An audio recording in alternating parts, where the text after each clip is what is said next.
नमस्कार दोस्तों, जय हिंद।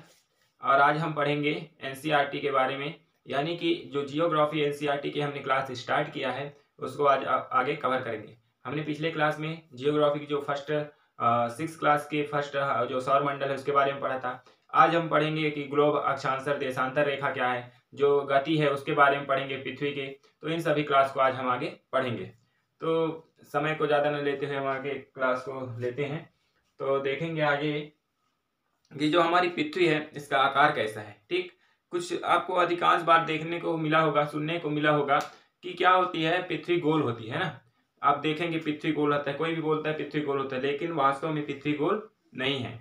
आपको यह पहली बार सुन के थोड़ा अजीब लग रहा होगा कि पृथ्वी गोल नहीं है, लेकिन पृथ्वी गोल नहीं है। मतलब गोल है, लेकिन क्या है, उसके जो ध्रुव है, अब ध्रुव किसको कहते हैं ये आप सुन लीजिए। जो ऊपर, सपोज मैंने यहाँ अपने हिसाब से पृथ्वी बनाया है, एकदम परफेक्ट नहीं बना है लेकिन आपको समझ में आ जाएगा। सपोज ये एक पृथ्वी है, ठीक, हम मान के चलते हैं, गणित में भी तो हम हमेशा मान के ही चलते हैं, यहाँ भी मान लेते हैं। ठीक, तो क्या हुआ, ये एक पृथ्वी है, ठीक, जो इसके एक जो ऊपर है इसको बोला जाता है उत्तरी ध्रुव, और जो नीचे वाला भाग है इसको बोला जाता है दक्षिणी ध्रुव। ठीक, इतना समझ में आया। तो क्या होता है, पृथ्वी, जो पृथ्वी पूरा गोल होकर ना होकर, ठीक, पृथ्वी पूरा गोल ना होकर क्या होता है, जो ये ऊपर का जो उत्तरी ध्रुव है और ये जो नीचे का दक्षिणी ध्रुव है, यह चपटी होती है। मतलब एकदम गोल नहीं होता, वृत्त कैसे नहीं होता, थोड़ा सा यहाँ चिपटा होता है। और ये वाला भाग, ये जो बायां और दायां वाला भाग है, ये थोड़ा एकदम सीधा गोल नहीं होता, उभरा हुआ होता है, यानी ऐसे फैला टाइप का होता है। ठीक, ऐसे फैला होता है। तो ये हुआ उत्तरी ध्रुव, आप ये समझना, ये नीचे का दक्षिणी ध्रुव, ये दोनों बायां भाग और ये दायां भाग। ठीक, ये पृथ्वी हुआ। तो आज से आप बिल्कुल भी ये सोचना बंद कर दें कि पृथ्वी गोल है। ठीक, तो पृथ्वी गोल नहीं होती है। ठीक, एक ये चीज, और पेन और कॉपी साथ लें, जो मैं बताते जा रहा हूँ। आप भी अपने नोट में क्या करना, एक चित्र बना लेना। आपको जैसे एकदम परफेक्ट नहीं बने कोई दिक्कत नहीं, आपको समझ में बस आ जाना चाहिए, उद्देश्य की पूर्ति होनी चाहिए। तो ये क्या है, गोल बना लेना, फिर ऐसे ही उत्तरी दक्षिण ध्रुव बनाते जाना। मैं धीरे धीरे इसमें पुट इन करते रहूंगा, आप भी उसके अनुसार पुट इन करते रहेंगे। ठीक, तो ठीक है, आगे देखते हैं। ग्लोब क्या है। ग्लोब क्या है, बोल रहा है ग्लोब पृथ्वी का लघु रूप है जो वास्तविक में उसके प्रतिरूपों को प्रतिबिंब करता है। इसमें क्या करते हैं, पृथ्वी में ग्लोब के जो महाद्वीप है, वन है, द्वीप है, सागर है, इन सबको वास्तविक रूप में हम समझा सकते हैं। पृथ्वी जैसे ये मैंने यहाँ ग्लोब बनाया है, ठीक, ये क्या है, एक ग्लोब है। ठीक, ये ग्लोब है, ये पृथ्वी है, और जो यहाँ दक्षिणी और उत्तरी ध्रुव है ना, वो यही है, ये है दक्षिणी ध्रुव, और ये है ये वाला भाग। ठीक, ये वाला भाग है उत्तरी ध्रुव। ठीक, और इसी को अक्ष कहते हैं। किसको, ये जो भाग है ना, ये यहाँ ये नुकीला सा पिन लगा है, इसको नीचे वाले भाग को अक्ष कहते हैं, अक्ष। ठीक, क्या कहते हैं, अक्ष। ठीक, तो कंफ्यूज नहीं होना। तो इसको क्या हम कर सकते हैं, गोल जो ये पृथ्वी है, मतलब ग्लोब है, उसको जैसे पृथ्वी घूमती है पूरब से पश्चिम की ओर, उसी प्रकार इस पृथ्वी यानी ग्लोब को भी हम पूरे पूरब से पश्चिम की ओर घुमा सकते हैं। सपोज ये बॉटल समझिए, ये बॉटल को आप समझ लीजिए ग्लोब है। ठीक, तो इसमें हम ऐसे इसको घुमा सकते हैं, किसको, ग्लोब को। ठीक, लेकिन एक चीज आप याद रखना, जो मैंने ये अक्ष बताया है ना, अक्ष, तो ये अक्ष में इसमें क्या लगा है, ये ब्लैक कलर का आप देख रहे होंगे पिन, दोनों ऊपर और नीचे। तो ये क्या है, ये काल्पनिक पिन है। क्या है, काल्पनिक पिन, मतलब रियलिटी में ऐसा कुछ नहीं है। तो आपको क्या समझना है कि रियलिटी में कुछ नहीं है, आपको ये समझाने के लिए यहाँ लगा है, लेकिन घूमती रियलिटी में पृथ्वी ऐसी ही जैसे मैं बता रहा हूं। ठीक, लेकिन उसमें पिन नहीं लगा होता। ग्लोब दो प्रकार के होते हैं, इसके कितने प्रकार है ना, ग्लोब के प्रकार।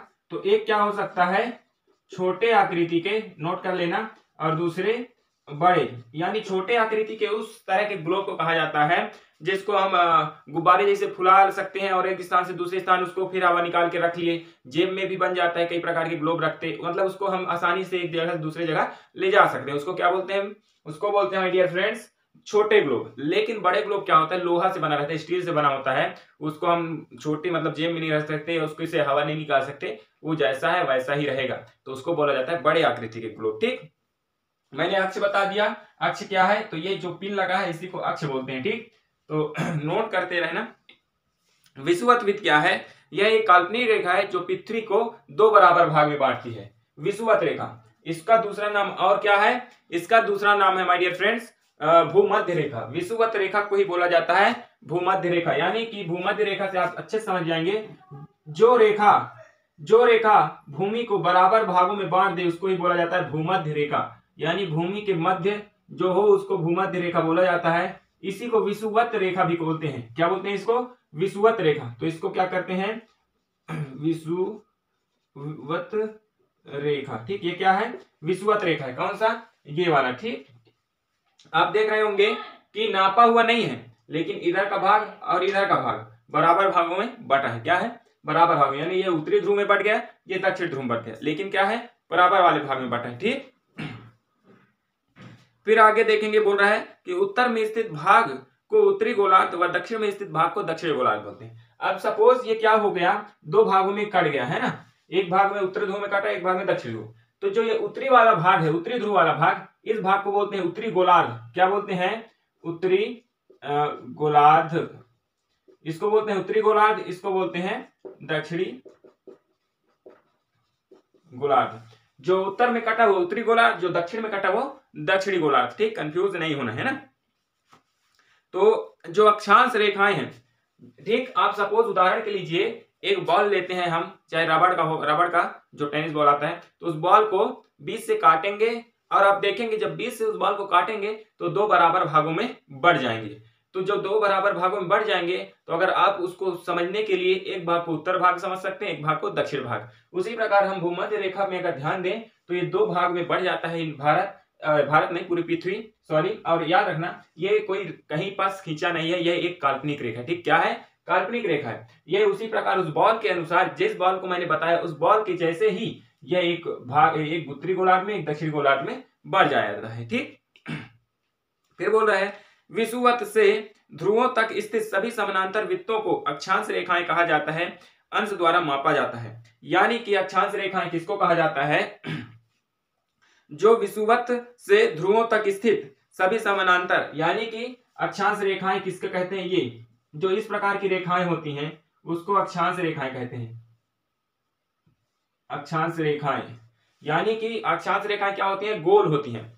क्या होती हैं? गोल। यानी कि जो विषुवत रेखा है, जो यह है ना विषुवत, जो मैंने बीच में काटा है, ठीक, ये जो बीच वाला रेखा है ये विषुवत रेखा है। ये वाला रेखा विषुवत रेखा है। और इसके दक्षिणी ध्रुव, यानी विषुवत रेखा से दक्षिण वाली ध्रुव और विषुवत रेखा से उत्तरी वाली ध्रुव, ये दोनों बीच की जो रेखाएं हैं, ये वाली रेखा और ये वाली रेखा, ये सभी क्या होती हैं? एक दूसरे के समानांतर होती है, यानी कि लाइफ टाइम किसी को काटती नहीं है ना। ये अपने मतलब इनका जो लाइन है, मतलब इनका रास्ता क्लियर रहता है, इनको कंफ्यूजन नहीं कि हमको वहां जाना है कि वहां जाना है, ऐसा रहता है इनका काम।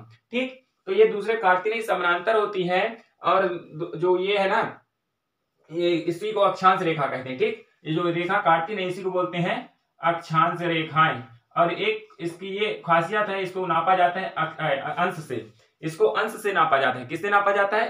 अंश से। और इसी को अक्षांश रेखाएं भी कही जाती हैं। ठीक, अक्षांश रेखाओं के जो डिग्री है उसको मैं अच्छे से यहाँ क्लियर कर दे रहा हूं और बता दे रहा हूं कि अक्षांश रेखाओं में और कौन कौन सी रेखाएं सम्मिलित है। जैसे मैंने इसको बताया, एक ये रेखा अक्षांश रेखाओं में विषुवत रेखा, जिसकी डिग्री होती है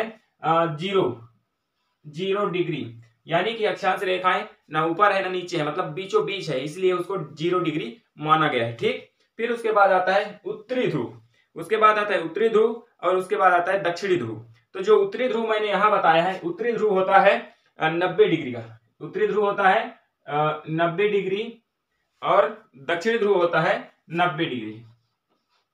ठीक, उत्तरी ध्रुव हो गया 90 डिग्री ये वाला भाग, और दक्षिणी ध्रुव हो गया ये वाला भाग। ठीक, और जो कर्क रेखा है ना, जो कर्क रेखा है, कर्क रेखा कहाँ है? ये वाला जो विषुवत रेखा के दक्षिणी भाग में जो पहला रेखा होगा उसको बोलते हैं कर्क रेखा। ये हो गया कर्क रेखा। सॉरी, एक मिनट ना, एक सेकंड रुकना, थोड़ी सी गलती हो गई है। ये कर्क रेखा दक्षिण भाग में नहीं होती है, कर्क रेखा होती है ये वाले भाग में, उत्तरी भाग में। ठीक, तो जो विषुवत रेखा के ऊपर जो रेखा होती है उसको बोलते हैं कर्क रेखा बोलते हैं, उसको कर्क रेखा बोलते हैं। और जो दक्षिण भाग में होते हैं उसको बोलते हैं मकर रेखा। इसको क्या बोलते हैं? मकर रेखा। और जो इनका अंश होता है वो होता है 23.5। कर्क रेखा का होता है 23.5 डिग्री और मकर रेखा का होता है 23.5 डिग्री। ठीक, तो ये क्लियर अच्छे से लिखते जाना है आपको कहीं भी कंफ्यूजन होता है तो आप अच्छे से क्लियर करना, कमेंट करना, लेकिन आपको समझना अच्छा है। उद्देश्य क्या है, अंडरस्टैंडिंग पैदा होनी चाहिए, रटने वाला सिद्धांत हमको लागू नहीं करना है, ठीक। फिर क्या है, विषुवत रेखा के 66 यानी 66.5 डिग्री उत्तर में उत्तरी ध्रुवित है। ये यहाँ पास यहाँ एक ध्रुव है, ठीक। ये तो यहाँ ये कितने कितने अंश का बना रहता है,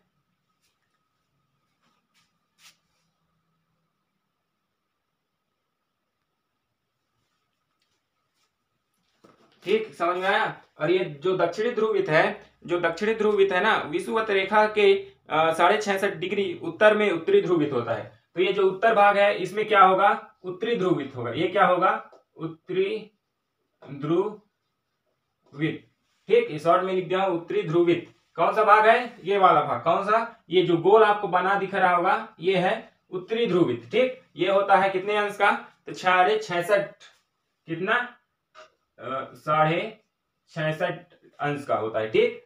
और दक्षिण भाग में यानी विषुवत रेखा के नीचे वाले भाग में, दक्षिण भाग में, ये वाले भाग, ये जो बना है ना, ये दक्षिण भाग है। तो दक्षिण वाले वृत्त को बोलते हैं दक्षिण ध्रुवित। क्या बोलते हैं इसको, दक्षिण ध्रुवित, ठीक, दक्षिणी ध्रुवित, इसको बोलते हैं दक्षिणी ध्रुवित। और इसका अंश होता है माय डियर फ्रेंड्स 66.5, कितना होता है, 66.5 डिग्री। इसका अंश होता है 66.5 डिग्री। कंफ्यूज नहीं होना, जो बीच वाला भाग है ये है विषुवत रेखा, ऊपरी का भाग है यह है उत्तरी गोलार्ध, मतलब जो ऊपर का जितना बचा है उत्तरी गोलार्ध, नीचे का जितना बचा है ये हो गया दक्षिणी गोलार्ध। ये वाली जो रेखा है, ये वाली रेखा है, ये मकर रेखा है, ये वाली रेखा जो है कर्क रेखा, ये वाली, ठीक, ये वाली रेखा कर्क रेखा है, ठीक। इतना क्लियर हुआ, नोट कर लेना थोड़ा सा। क्या है, नोट करना जरूरी है, क्योंकि आप जैसे हर टाइम आपके पास मोबाइल अवेलेबल नहीं हुआ तो क्या उस समय काम आएगा, ये नोट्स जो आप कॉपी में बना के रखते हैं ना, ये आपकी लाइफ टाइम काम आता है। उष्णकटिबंध, देखो क्या होता है, कर्क रेखा व मकर रेखा के बीच के सभी अक्षांश अधिक प्रकाश होने के कारण अपनी सबसे अधिक उष्मा प्राप्त होती है। क्या होता है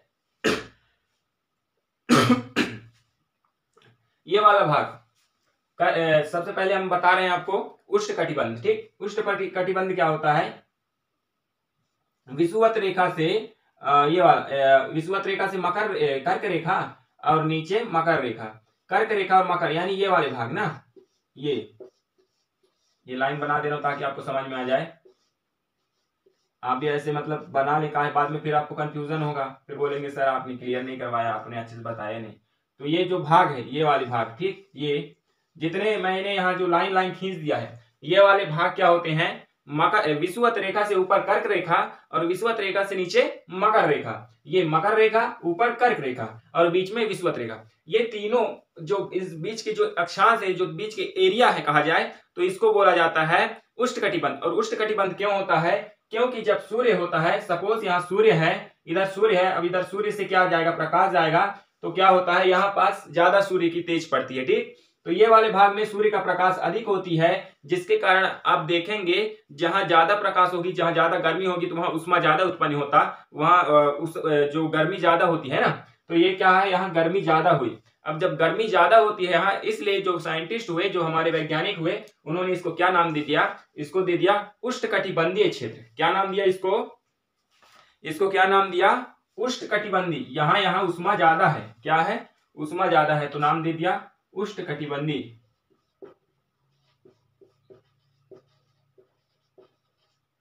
उष्णकटिबंध क्या नाम दे दिया, उष्णकटिबंध, ये वाले एरिया को दे दिया, ठीक। फिर बोल रहा है कि एक हो गया उष्णकटिबंध, दूसरा शीत कटिबंध।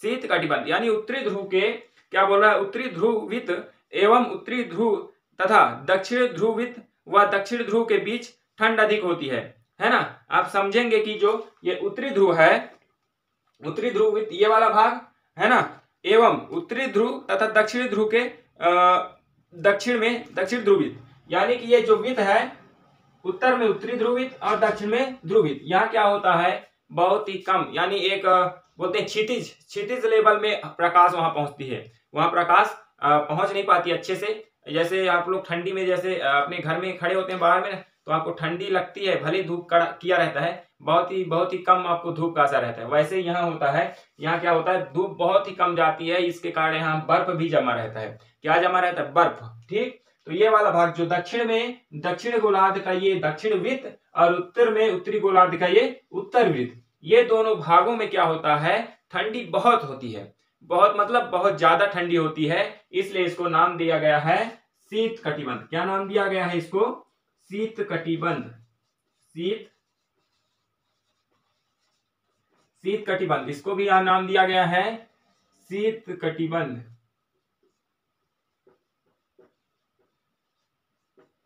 ठीक, ये नाम दिया गया ऊपर शीत कटिबंध और नीचे भी शीत कटिबंध, क्योंकि ये वो एरिया है जहां सूर्य की प्रकाश बहुत ही कम जाती है मित्रों, और क्या होता है, यहाँ ठंडी ज्यादा रहती है। तो हमने क्या समझ लिया? उष्ण कटिबंध, यहाँ गर्मी ज्यादा रहती है, ये वाली एरिया ना, जहाँ ये वाली एरिया, ये है उष्ण कटिबंध। ये है जो ये गोल बना है और नीचे गोल बना है, ये वाली एरिया क्या है? शीत कटिबंध। अब आता है कि शीतोष्ण कटिबंध। क्या आता है अब? शीतोष्ण कटिबंध। शीतोष्ण कटिबंध क्या होता है?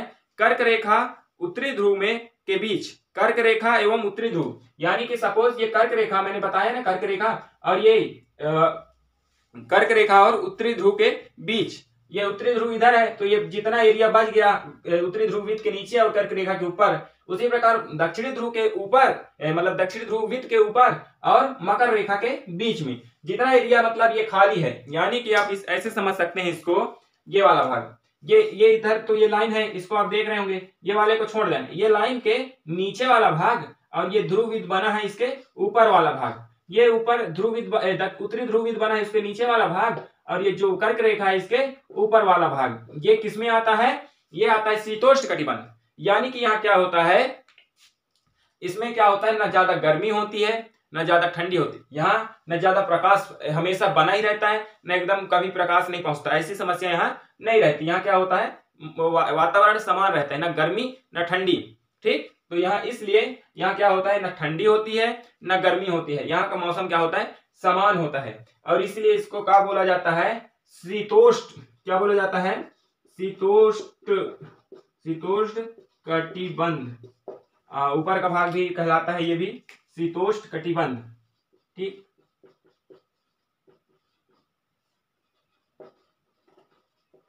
कंफ्यूजन होगा तो पूछ लेना, थोड़ा सा हैंड राइटिंग प्रॉब्लम आएगा तो, ठीक, कहीं समझ नहीं आए तो अपने कंफ्यूजन हो गया कि जो पूरी पृथ्वी को कितने कटिबंध में बांटा गया है। क्वेश्चन आता है आपको प्रीलिम्स में हो, मेंस में भी इसमें थ्योरी लिखने के लिए आ जाती है, तो आपको पता होना चाहिए कि किस प्रकार डील करना है। आपको 3 प्रकार के कटिबंध रखना है, अगर मेंस में आता है और उस कटिबंध को अच्छे से डिटेल करना है, आप उसको डिटेल करेंगे, आपका पॉइंट बनेगा। अगर ये प्रीलिम्स में भी एग्जाम पूछ सकता है कि कितने कटिबंध होते हैं, तो आपको याद होना चाहिए 3 कटिबंध होते हैं, शीतोष्ण कटिबंध, उष्ण कटिबंध और एक तो है ये शीत कटिबंध। ठीक, इस प्रकार 3 कटिबंध होते हैं। अब हम इसको समझते हैं। अब ग्लोब का काम हो गया, हम ग्लोब को क्या कर देते हैं, मिटा देते हैं, जो नहीं बना पाए होंगे वो बना लेंगे। इसको मैंने बता दिया हूं कि ये जो नीचे बना है ये अक्ष है, ये अपन पृथ्वी है पूरी, इसको हम घुमा सकते हैं, मैंने समझाने के लिए इसको बनाया था। ठीक, इसको मिटा दूं, अगर नहीं बनाए होंगे तो आप वीडियो को बैक करके भी बना लेंगे। ठीक, अब मैं इसको इसलिए नहीं मिटा रहा हूं क्योंकि अभी आपको इसमें समझना पड़ेगा, इसको अभी आप कई लोग कॉपी नहीं किए होंगे। ठीक, मैं इधर बना दे रहा हूं देशांतर रेखा के लिए, ताकि आप अच्छे से समझ जाएंगे देशांतर रेखा है क्या। सपोज मैं एक और पृथ्वी बना ले रहा हूं, पूरी दुनिया में शायद एक ही पृथ्वी है, फिर अपन यहाँ 2 बना लेते हैं। ठीक, समझने के लिए ये अपन समझ लिए पृथ्वी क्या है। ये पृथ्वी को क्या कहते हैं, मैंने पिछली क्लास में बताया था, याद है, नीला ग्रह बोलते हैं पृथ्वी को। क्या बोलते हैं, नीला ग्रह। पूछे कभी पढ़ना है ना, रिवीजन करते रहना। क्योंकि पृथ्वी को इसलिए नीला ग्रह बोला जाता है क्योंकि दोस्तों जो हम अंतरिक्ष में जो देखते हैं, अंतरिक्ष में तो पृथ्वी क्या होती है, एकदम नीला दिखाई देती है, इसलिए उसको नीला ग्रह बोलते हैं। और नीला क्यों दिखाई देती है, क्योंकि हमारे विश्व में, हमारी पृथ्वी में 3% मतलब 4 अगर हिस्सा किया जाए पृथ्वी का, तो 3 हिस्से में पूरी समुद्र है, पूरी पानी है, सिर्फ 1 हिस्से में क्या है, पृथ्वी है। इसलिए जब ज्यादा पानी है इसलिए नीला दिखाई देता है। ठीक, तो क्या हुआ, ये पृथ्वी मैंने बना दिया। अब पृथ्वी तो बन गया, आप भी बना लीजिए पृथ्वी। अब इसमें ये बोल रहा है कि देशांतर रेखा क्या है, तो मेरे नोट्स के अनुसार बोल रहा है उत्तरी ध्रुव को दक्षिणी ध्रुव से जोड़ने वाली रेखा को देशांतर रेखा या यमोत्तर कहते हैं। ठीक, प्रमुख यमोत्तर पृथ्वी को दो बराबर भागों में बांटती है, पूर्वी गोलार्ध और पश्चिमी गोलार्ध। प्रमुख यमोत्तर का मान 0 डिग्री होता है, इसके पूर्व और पश्चिम 180 होते हैं। अब इसको ऐसे समझते हैं। ठीक, एक हो गया, मैंने उसमें भी बताया था, ये क्या है, ये है दक्षिणी ध्रुव, ये क्या है दक्षिणी ध्रुव, और ये है उत्तरी ध्रुव, ये क्या है उत्तरी ध्रुव। अब इसको पूरे ये भाग को, एक होता है ये देशांतर रेखा, क्या है ये क्या है देशांतर रेखा, क्या है, अपने से लाइन अच्छे से बन नहीं रही है, इसे थोड़ा सा मिटाना पड़ गया, आप समझ जाएंगे। ठीक, ये हो गया पृथ्वी। अब देशांतर रेखा क्या है, तो यही है देशांतर रेखा, यानी कि जो रेखाएं क्या करती हैं, अच्छे से बराबर लाइन नहीं आ रही है, आप अच्छे से स्केल से बना लेंगे, अब इतना तो आप समझ जाएंगे, है ना, आप आईएएस की तैयारी कर रहे हैं तो इतना आपको अंडरस्टैंड होगा। तो क्या कर रहा है, जो रेखा क्या कर रहा है, ध्रुवी यानी कि उत्तरी ध्रुव, एक ये उत्तरी ध्रुव, ये हो गया दक्षिणी ध्रुव। तो परिभाषा को पढ़िए और इधर देखिए, आपको देखना इधर है, सुनना भी इधर है। उत्तरी ध्रुव को दक्षिणी ध्रुव से मिलाने वाली रेखा को देशांतर रेखा कहते हैं। तो आप देख रहे होंगे ये रेखा जो है उत्तरी ध्रुव को दक्षिणी ध्रुव से मिला रही है, इसलिए इसको क्या बोलते हैं, देशांतर रेखा।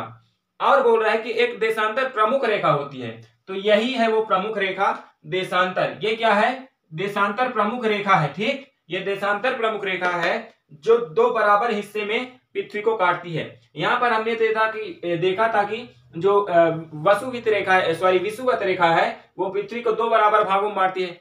सेम वही कंडीशन यहां भी है कि यहां भी एक रेखा है, उसका नाम है प्रमुख देशांतर रेखा, वह पृथ्वी को दो बराबर भागों में बांटती है। एक का नाम कहलाता क्या है, एक का नाम है पूर्वी गोलार्ध, एक का नाम है पूर्वी गोलार्ध और दूसरा का नाम है पश्चिम गोलार्ध। दूसरा का नाम क्या है, पश्चिम गोलार्ध। एक पूर्वी गोलार्ध, एक पश्चिम गोलार्ध। ठीक, तो ये दो बराबर भागों में पृथ्वी को काटती है। इसका जो मान होता है वह कितना होता है, शून्य। कितना होता है, 0 डिग्री होता है। किसका, ये प्रमुख का। ठीक, इसके बाद इसके अलावा जो इसके पूरब में होता है और पश्चिम में, ये देशांत होते हैं, इनका मान होता है 180 डिग्री। इसका भी 180 डिग्री, इधर घटते जाते हैं, इधर घटते जाते हैं। ठीक, यानी कि क्या होता है, देशांतर रेखा, हम जैसे जैसे ध्रुवों की ओर बढ़ते हैं, सपोज ये एक प्रमुख देशांतर रेखा है, अब हम धीरे धीरे ध्रुव की ओर बढ़ेंगे, जैसे पहले यहां आए, फिर यहां आए, फिर यहां आए, फिर यहां आए, जैसे जैसे ध्रुवों की ओर बढ़ते हैं, गोलार्ध की ओर बढ़ते हैं, क्या होता है, इनका मान घटते जाता है। और एक समय ऐसा आता है माय डियर फ्रेंड कि एक में मिल जाते हैं सब, क्या, जो देशांतर रेखा है। ठीक, तो देशांतर रेखा समझ में आया। अब यही प्रमुख यमोत्तर। अब कई बार पूछ देता है कि देशांतर यमोत्तर क्या है, तो लोग कंफ्यूज हो जाते हैं कि यमोत्तर हमने पढ़ा ही नहीं था, हमने पढ़ा था रेखा, तो ये देशांतर रेखा और कहीं देशांतर यमोत्तर अलग अलग तो नहीं। तो आपको कंफ्यूज नहीं होना, क्या है, दोनों सेम ही है, यानी यमोत्तर भी वही है और रेखाएं भी वही है। तो आपको कंफ्यूज करेगा यूपीएससी, पर आपको कंफ्यूज नहीं होना है। ठीक, चाहे वह किसी प्रकार का एग्जाम हो, आपसे क्वेश्चन क्या करता है, आपको घुमा के देता है, लेकिन आपको अच्छे से माइंड में क्लियर होना चाहिए कि यह है तो ये है ना। यह एक स्टूडेंट की एक अच्छी क्वालिटी है कि उसमें आत्मविश्वास होना चाहिए, सेल्फ कॉन्फिडेंस। फिर है समय का मापन। समय को हम कैसे माप सकते हैं, आप इसको उतार लीजिए, मतलब कॉपी में, क्योंकि मिटाना पड़ेगा, तो आप इसको नोट कर लें, फिर आगे हम क्लास को बढ़ाते हैं। ठीक, मैं मिटा रहा हूं, जैसे नई जो लोग नहीं बनाए होंगे तो वीडियो को बैक कर लेना और बना लेना। ठीक, क्योंकि मेरे पास ब्लैक अभी जो व्हाइट बोर्ड है वो बड़े फॉर्म में नहीं है, तो अभी इसी से काम चला रहे हैं, देखते हैं आगे कहीं मिल जाए।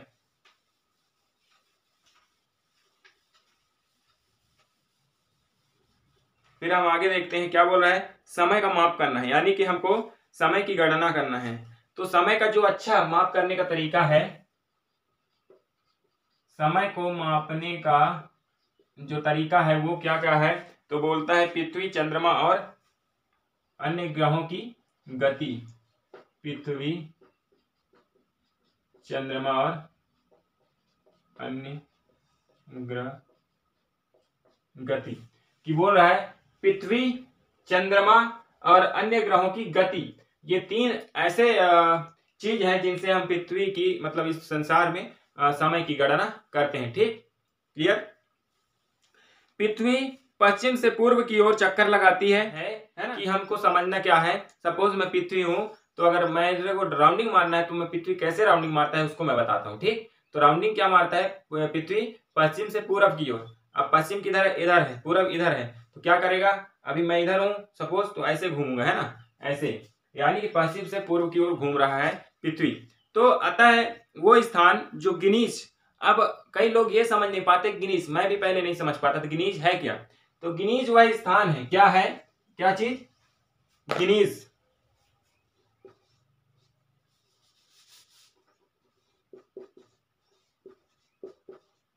गिनीज क्या है, गिनीज वो स्थान है जो लंदन में स्थित है। कहाँ है, लंदन में। ठीक, ये स्थान लंदन में स्थित है। और क्या है, इसको एक क्या माना गया है, मेन पॉइंट माना गया है। क्या माना गया है, एक मेन पॉइंट माना गया है जहां से समय की गणना करना, जो देश साइंटिस्ट है उन्होंने क्या किया है, स्वीकार किया है कि हम लोग यहीं से समय की गणना करेंगे। ठीक, तो उनका क्या कहना था कि जो गिनीस है वहां से जिनका पूर्व में समय होगा उनका इससे 1 घंटा आगे समय होगा, और जिनका समय जो मतलब गिनीस के पश्चिम में है, यानी सपोज ये गिनीस है, ये पृथ्वी है, और ये गिनीस एक ये देशांतर रेखा है ना। ठीक, आपको मैं ऐसे समझाऊं तो अगर आपको हो सकता है अच्छे समझ में आए। ठीक, एक पृथ्वी बना लेते हैं। ठीक, ये क्या है, ये एक पृथ्वी है, ये एक देशांतर रेखा है जो पृथ्वी को बराबर भागों में बांटती है। और जो ये कहाँ है, ये देखिए मैं अभी आपको देख के बता रहा हूं, जो गिनीज है इंग्लैंड में है ना, तो एक गिनीज है, ये गिनीज ही है, यानी यहाँ पास गिनीज है, यहाँ गिनीज है। तो आप देख रहे हैं कि चूंकि गिनीज बीचों बीच में फंसता है, तो हम यहीं से समय का निर्धारण करते हैं। क्या माना गया है, साइंटिस्ट लोगों ने क्या माना है कि जो मध्य रात्रि होती है गिनीज में, वहां पर इसकी अक्षांश है जो शून्य हो जाती है। क्या हो जाती है, इसका मान शून्य हो जाता है। ठीक, और क्या बोलता है कि पूरब से पश्चिम की ओर चक्कर लगाती है, गिनीज से पूर्व से उनका समय गिनीज समय से आगे रहता है। यानी ये गिनीज है तो जो पूर्व में होगा, ये तो उत्तर दक्षिण पूरब पश्चिम, तो जो पूर्व में है, जिनका पूर्व है तो इसका समय आगे होगा। क्या होगा, इसका समय आगे होगा। और बोलता है जो पश्चिम में उनका समय पीछे होगा। अब जिनका समय इधर है तो उनका होगा पीछे, इनका समय पीछे होगा, इनका समय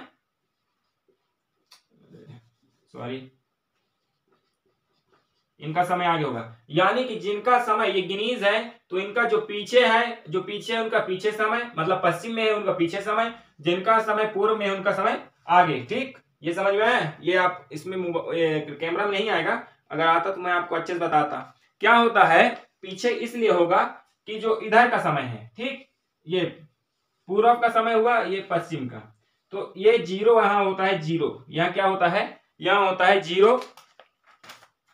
और जो ये क्या है, पश्चिम, ये पश्चिम, ये है पूर्व, तो जो पश्चिम में हो पूर्व। ठीक, तो क्या होगा, जो पूर्व में होगा उनका समय आगे बढ़ता जाएगा, प्लस में होता जाएगा, जो पश्चिम में होगा उनका समय माइनस में होता जाएगा, यानी घटते जाएगा, है ना। तो इस प्रकार इसमें समय में चेंज होते हैं, है ना। तो इस प्रकार गिनीज को क्या माना गया है, एक मानक पॉइंट बनाया गया है इस संसार में समय को निर्धारित करने के लिए, समय को अकॉर्ड करने के लिए। ठीक, और वास्तव में अगर ऐसी बात की जाए तो समय का कोई निश्चय नहीं है, निश्चित समय कोई नहीं जानता, लेकिन यह एक पॉइंट बनाया गया है जहां से पूरी दुनिया में, पूरे यूनिवर्स में हम समय का पता लगाते हैं कि वास्तव में समय हुआ कितना है। ठीक, इतना क्लियर हुआ। भारत का मानक एवं उत्तर,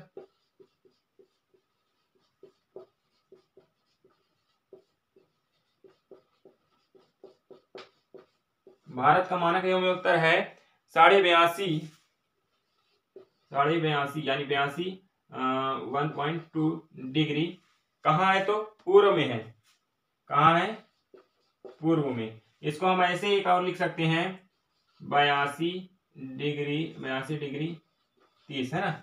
इसको ऐसे भी लिख सकते हैं, 82 डिग्री 30 पूर्व। ठीक, इसको बोलते हैं 82.5 डिग्री पूर्व। ठीक, इसलिए क्या मैंने अभी क्या बताया, जिनका समय गिनीज से जिनका स्थान है वो पूर्व में है उनका समय आगे रहता है गिनीज से, और जिनका स्थान पूर्व है पश्चिम में है गिनीज से उनका समय पीछे होता है गिनीज से। भारत क्या है, पूर्व में है, इसलिए हमारा समय क्या है, गिनीज से आगे है। क्या बोल रहा है, भारत गिनीज के पूर्व 82.5 डिग्री पूर्व में स्थित है तथा यह समय गिनीज समय से 5 घंटा 30 मिनट आगे है। इसलिए जब लंदन में, मैंने बताया गिनीज, ये क्या गिनीज कहाँ है, ये गिनीज है, जो गिनीज कहाँ है, ये है लंदन में। कहाँ है ये, लंदन में। कहाँ ये, लंदन में। जो गिनीज है वो है लंदन में। ठीक, तो जहां लंदन में बजता कितना है, लंदन में बजेगा 2 बजे। यहाँ क्या बजा है, 2 बजा है। ठीक, लंदन में बजा है 2, तो हमारे भारत में बजेगा शाम के 7:30। यहाँ है दोपहर, लंदन में दोपहर 2 बजा है, तो हमारे यहाँ कहा, भारत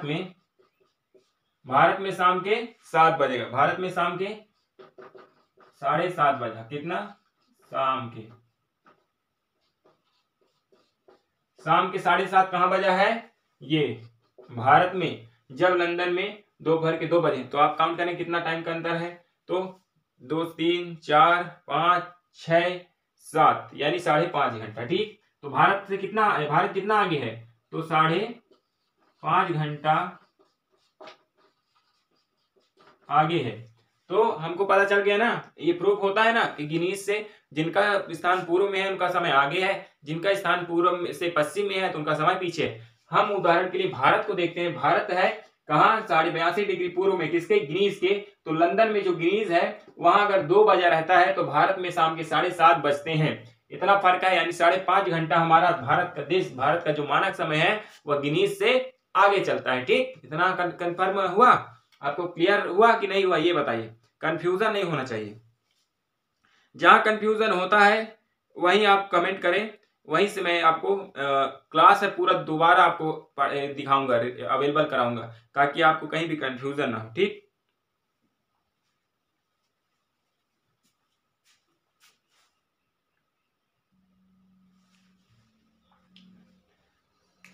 अब हम पढ़ेंगे, क्या पढ़ेंगे, अब पृथ्वी की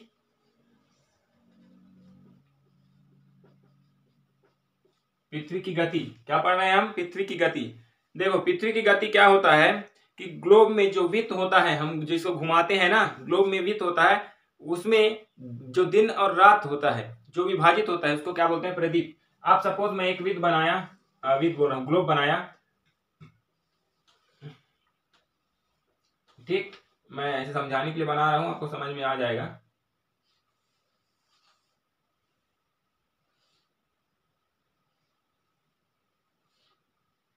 ये वृत्त हो गया। ठीक, ये क्या हो गया, वृत्त। ये बीच का क्या हो गया, ये हो गया पृथ्वी। ये हो गया, क्या हो गया, ये पृथ्वी, ये ग्लोब है ना। अब हम इसको समझते हैं कि इधर से अगर सूर्य है, ठीक, ये सूर्य है, ये क्या हो गया, ये सूर्य है, ये क्या है, ये सूर्य है ना। ये पृथ्वी हो गया, ये सूर्य हो गया। अब देखते हैं, जब इधर से सूर्य प्रकाश जाएगा,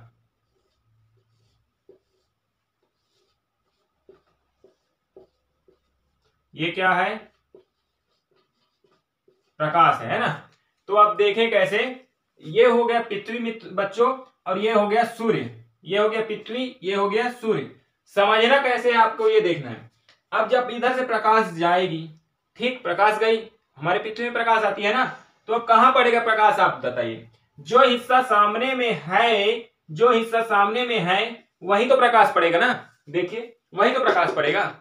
ये वाला हिस्सा है जो पृथ्वी के, सूर्य के सामने है, तो यहाँ प्रकाश आ रहा है, मतलब यहाँ क्या होगा, यहाँ क्या होगा, तो यहाँ होगा दिन। यहाँ क्या होगा, दिन। यहाँ आ जाएगा दिन। ठीक, ये प्रकाश आ रही, दिन हो गया। अब जो ये वाला भाग है जो अंदर में है, जो ये वाला भाग यहां से और यहां से, ये वाला जो भाग है, यहां क्या होगा, रात होगी। वहां, यहां क्या होगी, यहां से यहां और यहां से यहां। इधर तो प्रकाश है तो दिन, लेकिन इधर होगा रात। इधर क्या होगा, रात। तो ये जो रात और दिन होता है, इसको क्या कहते हैं, प्रदीप्त वृत्त। इसको बोलते हैं प्रदीप्त वृत्त। क्या बोलते हैं, प्रदीप्त वृत्त। यानी कि जो रात और दिन को हमें दिखाता है उस वृत्त को बोलते हैं प्रदीप्त वृत्त। ठीक, तो आपको समझ में आया है ना कि ये प्रकाश है, ये क्या है, पृथ्वी है। अब जब प्रकाश मतलब सूर्य है तो ये प्रकाश सूर्य का इधर से जा रहा है, ठीक, इधर से जा रही है प्रकाश, तो इधर एक हिस्से में तो पड़ेगा जहां हो जाएगी दिन, लेकिन जो अंदर के हिस्से वहां सूर्य नहीं जा रही, वहां प्रकाश नहीं पहुंच रही, तो वहां क्या हो जाएगा, रात। ठीक है ना, है ना, तो आपको समझ में आएगा। तो ये क्या हो गया, जो ये दिन का बता रहा है ये रात को बता रहा है, उसको बोलते हैं प्रदीप्त वृत्त। ठीक, कंफ्यूज नहीं होना, प्रदीप्त वृत्त है क्या। ठीक, हमारे जो पुराने जमाने के एक भारतीय जो खगोल शास्त्री वैज्ञानिक थे, उनका नाम था आर्यभट्ट। उन्होंने बताया था कि पृथ्वी गोल है, और एक चीज और बताई थी कि जो पृथ्वी है वह क्या करती है, अपने अक्ष पे घूर्णन करती है। लेकिन एक चीज और है कि अभी वर्तमान समय में पता चला है कि जो पृथ्वी है वह प्योरली गोल नहीं है। ठीक, अब हम साल की गणना कैसे करते हैं। जो हमारी पृथ्वी है, जो हमारी क्या है, पृथ्वी है, पृथ्वी क्या करती है, अपने अक्ष पे इसको क्या करता है, अक्ष पे अपने, सपोज ये पृथ्वी है ना, हम इसको ऐसे समझते हैं, अभी देखना, इसको मिटा देते हैं, थोड़ा सा ज्यादा बड़ा बन गया। हम कैसे समझेंगे, ये सपोज एक सूर्य है, ठीक, ये सूर्य है, और ये है पृथ्वी, ये क्या है, पृथ्वी, ये है सूर्य। अब ये पृथ्वी है, ये सूर्य है, और पृथ्वी क्या करती है, ये इसका मार्ग है।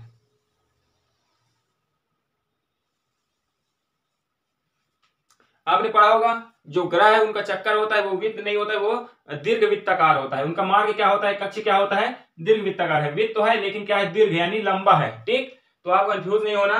अब सूर्य है, ये क्या है, सूर्य है, ये है पृथ्वी। अब ये क्या कर रही है, चक्कर लगा रही है, किसका, सूर्य का। तो सपोज अपन ये समझ लें ये बॉटल सूर्य है, मैं पृथ्वी हूं, तो मैं इसका चक्कर लगाऊंगा गोल ऐसे, ये बीच में रखा हुआ है, इसका चक्कर लगाया गोल।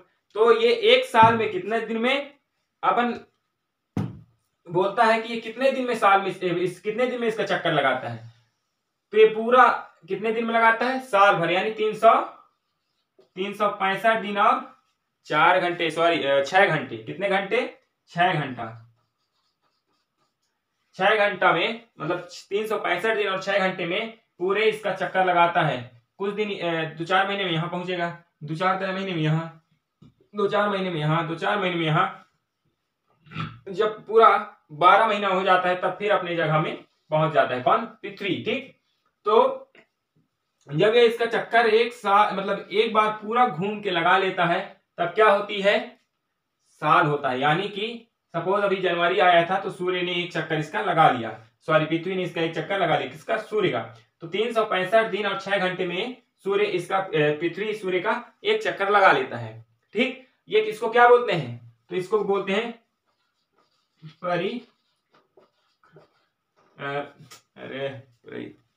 इसको बोलते हैं परिक्रमण। परिक्रमण यानी चक्कर लगा लिया एक बार या 2 बार, जितने बार हो, इस जो प्रक्रिया को परिक्रमण कहते हैं। और ये अपने आप में भी घूमते जाता है ना, मतलब मैं तो ऐसे गोल घूम रहा हूं, साथ ही साथ ऐसे ऐसे घूम रहा है, जैसे इधर भी घूम रहा हूं, लेकिन ऐसे ऐसे घूमते जा रहा हूं, घूमते जा रहा हूं, घूमते जा रहा हूं, ऐसे ऐसे घूमते जा रहा हूं। ठीक, तो ऐसे जब घूमते जाएंगे तो उसको बोलते हैं घूर्णन, उसको बोलते हैं घूर्णन। ठीक, इसको क्या बोलेंगे, घूर्णन बोलेंगे। ये हो गया पृथ्वी का परिक्रमण, ये हो गया घूर्णन।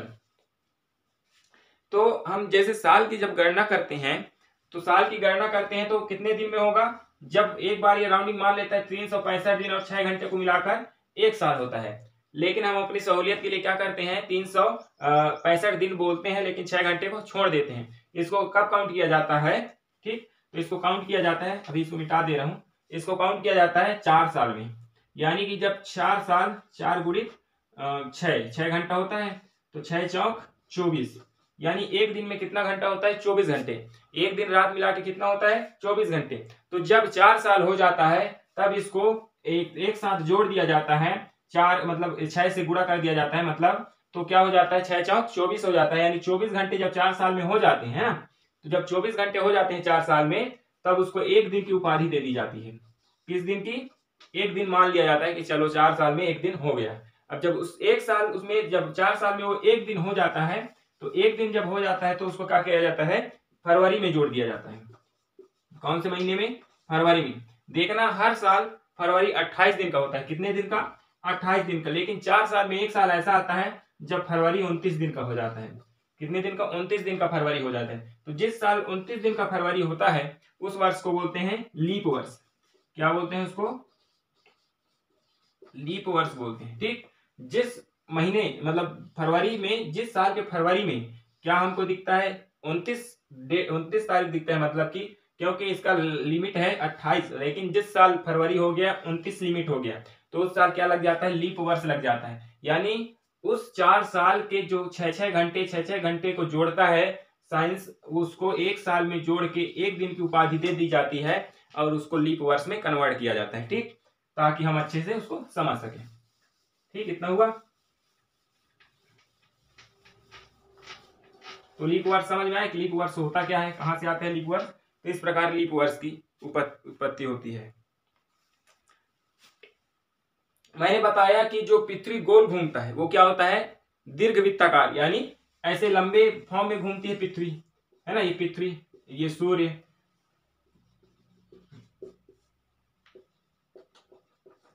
ये पृथ्वी लंबे फॉर्म में बोलती है, इसलिए इसको दीर्घवृत्ताकार कहते हैं। और जो ऋतुओं में परिवर्तन, मैंने तो ये बताया आपको कि हम जो दिन और रात होता है, सुबह शाम, वो पृथ्वी के घूर्णन से होता है, यानी ये अपने फॉर्म अपनी जगह में घूमती है, इसलिए इससे क्या होता है? दिन रात। लेकिन जैसे गर्मी आया, बरसात, बसंत, ये जितने भी मौसम है आते हैं, वो ऋतु आती है, चाहे पतझड़ हो, गर्मी, बरसात हो, जितने भी आते हैं वो कहाँ इससे आते हैं? परिक्रमण से आते हैं। यानी कि सूर्य का जो चक्कर लगाता है, जैसे आप सपोज समझो पृथ्वी यहाँ है तो ये वाले भाग में धूप आया तो यहाँ गर्मी हो गई। अब जब ये घूमते घूमते यहाँ आ जाएगा, पृथ्वी यहाँ आ जाएगा, तो जिस भाग में पहले क्या होती रही? धूप थी, वहां क्या हो जाएगा? ठंड। तो यहाँ आ जाएगा ठंड का मौसम आ जाएगा, यानी शीत मौसम। और इधर जहाँ शीत मौसम था वहां मौसम आ जाएगी गर्मी की। तो जो मौसम में परिवर्तन होता है वह होता है किससे? परिक्रमण से। ठीक, तो जहां धूप दक्षिण में धूप पड़ रही थी वहां यहाँ आने के बाद नहीं पड़ रही है तो यहाँ शीत लग गया। तो जो मौसम में परिवर्तन होता है, जो हमको बरसात हो, पानी गिर रहा है, या फिर धूप कर रहा है, या फिर शीत है, बसंत है, या समान वातावरण, ये सब कहाँ से होता है? सूर्य का जो पृथ्वी परिक्रमण करती है, सूर्य का जो पृथ्वी दीर्घवृत्ताकार में चक्कर लगाती है, इसी से क्या होता है? जो भी परिवर्तन होता है सब इसी से होता है। 21 जून, अब आप 21 जून होता क्या है समझना। ठीक, 21 जून को उत्तरी गोलार्ध सूर्य की ओर झुका होता है। अब इसको ऐसे समझते हैं, इसको मिटा दे रहे हैं। ठीक, इसको देख लेना, कॉपी में उतार लेना, इसके बाद आगे मैं समझाता हूं।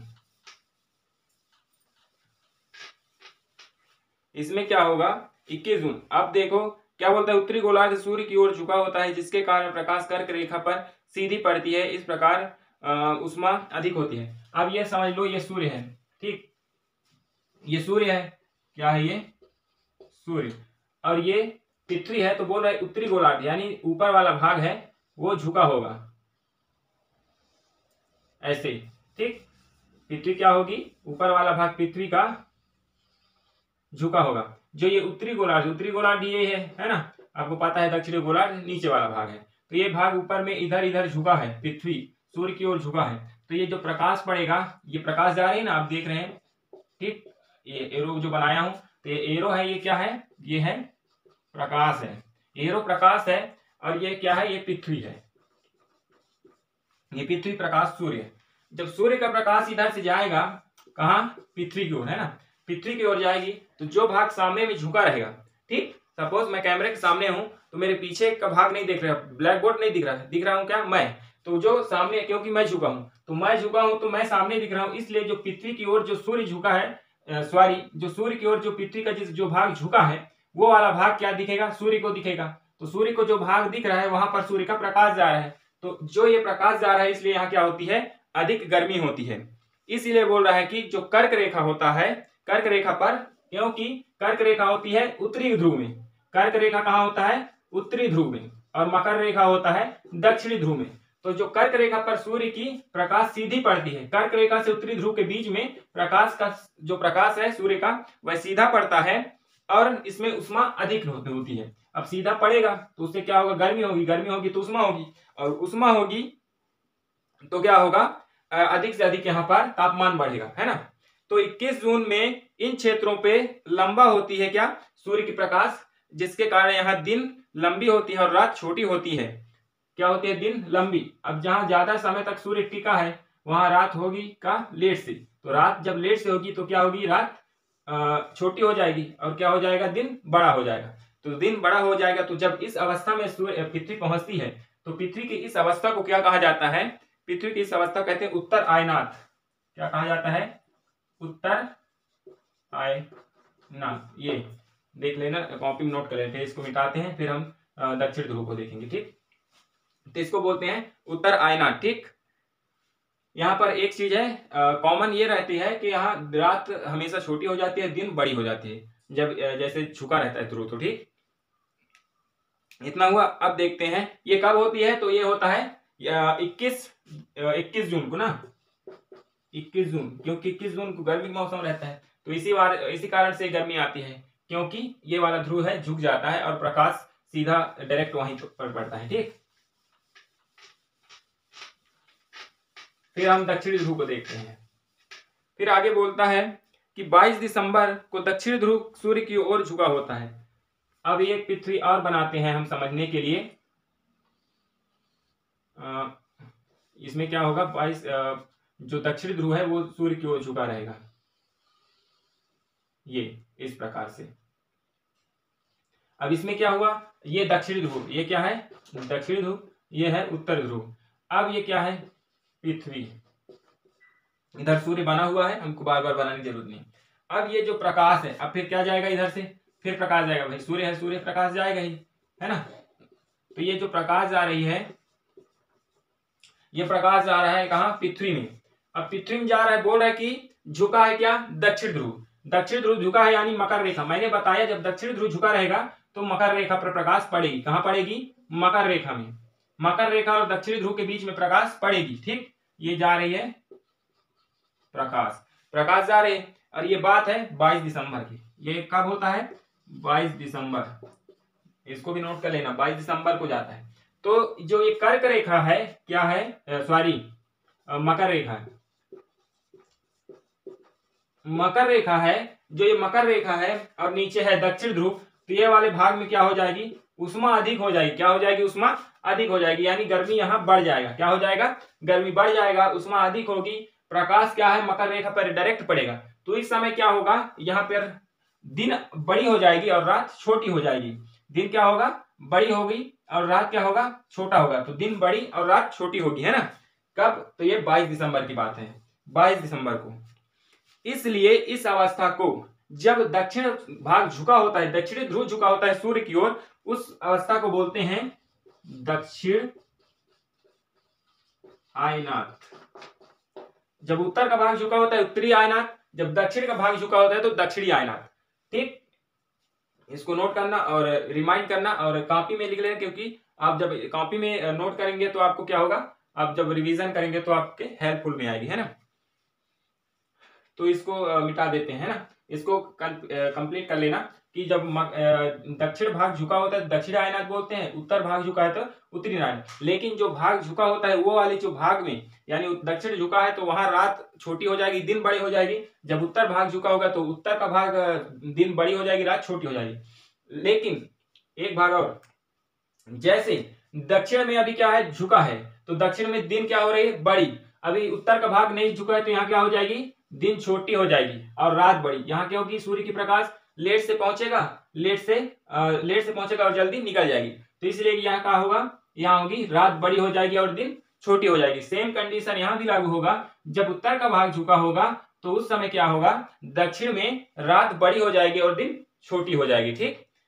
ये दोनों कॉमन रूल है, दोनों में लागू होंगे। ऊपर में रहेंगे तो ऊपर में, नीचे रहेंगे तो ऊपर में, ठीक।